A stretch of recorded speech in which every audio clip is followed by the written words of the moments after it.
What's up, guys and girls? I'm going to give you a 5,000 mile review on my 2015 GSXR750. This is not a review of like going to a dealership and giving you some bullshit bogus 15-minute review. Oh, I rode the bike and it was really smooth and it started and everything. Oh my god, it was brand new, it was crazy. Okay, that's not how this is gonna go. Okay, so the last like 4 bikes I've had, I've done like mileage reviews, like 5, 10, 15, 20, 25, whatever. So this bike, hitting 5,000 miles right now, or just a couple miles back, but just want to give you an in-depth review. Like, this is my 8th bike that I've owned since I started riding in 2006. So I've been on the streets for about 10 years. Granted, there were a couple years in between that I took off from riding because I lived in North Carolina and I couldn't afford it at the time. So it wasn't like 10 years consistently, but all in all, probably like 7, 8 years, maybe, somewhere around there. But I've had all different types of bikes. I've had enduros. I've had a leader bike, the Ninja 1000.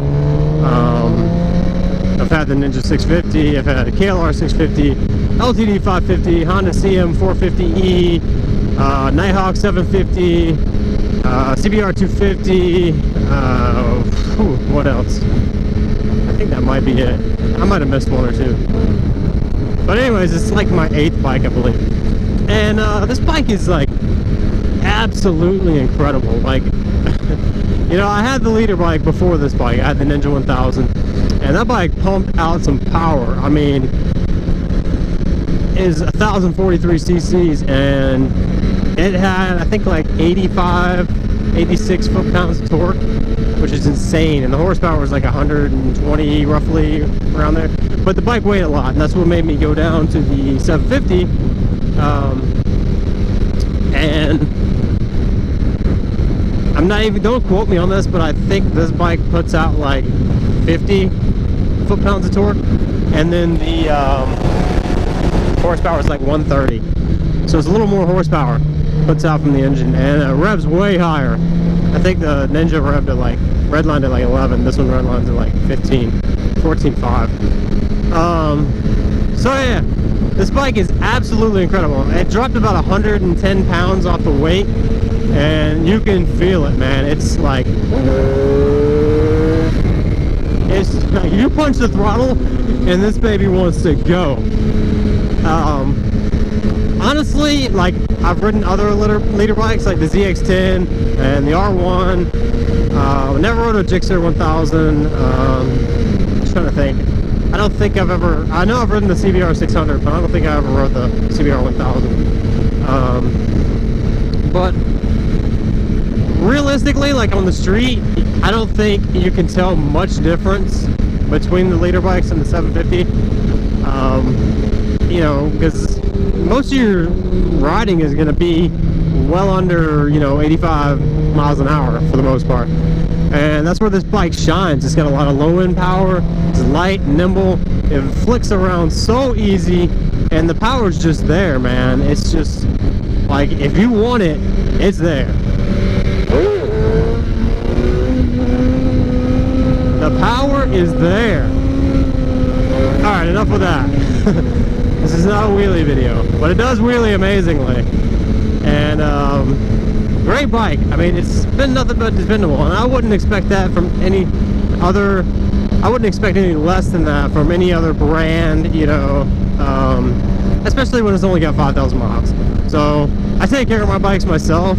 The only thing I let the dealership do is change my tires, because I don't have a machine for that. But oil changes and all that stuff, I do all that myself, and the bike runs great, man. It's flawless. I've never had one issue with this bike, and it pumps out power, and it's light, and it's nimble, and it's super smooth. And it has like a, let's see if I can get you to hear it.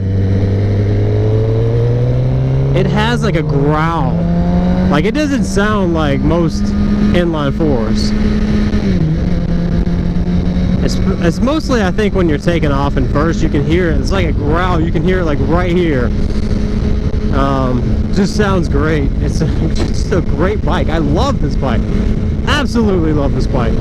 And you know, one of the big deciding factors in getting a GSXR is because there's this bad stereotype on them, you know, because a lot of squids ride GSXRs or whatever. But I'm not gonna let that stop me from buying a bike that is honestly one of probably the most well-balanced machines I've ever ridden. And I've ridden a lot of bikes. I've ridden the 675R, the CBR 600s, every Jap 600 I've ridden. You know, I mean from the big four at least. So, like I said, I haven't ridden the CBR 1000. I'm pretty sure. But this bike is just flawless, and I'm not saying anything bad about any of the other bikes. It's just for me and the style of riding I do, I wanted the power of a liter bike but the weight of a 600, and this right here was like boom, perfect. And a lot of people were thinking, like, you know, going from a liter bike, you know, man, that's crazy. How are you gonna do that? Like, go drop 250cc? But honestly, I don't feel it at all. I think I ride harder on this bike than I ever did on my 1000. And it's like they say, it is more fun to ride a smaller bike fast than it is to ride a big bike slow. So with that being said, I absolutely agree. So I'm gonna get out of here. If you guys have any questions, comments, I'll always comment back. Until the next video, I'll catch you later. 5K running strong, baby. And I'll see you guys in the next video. Peace.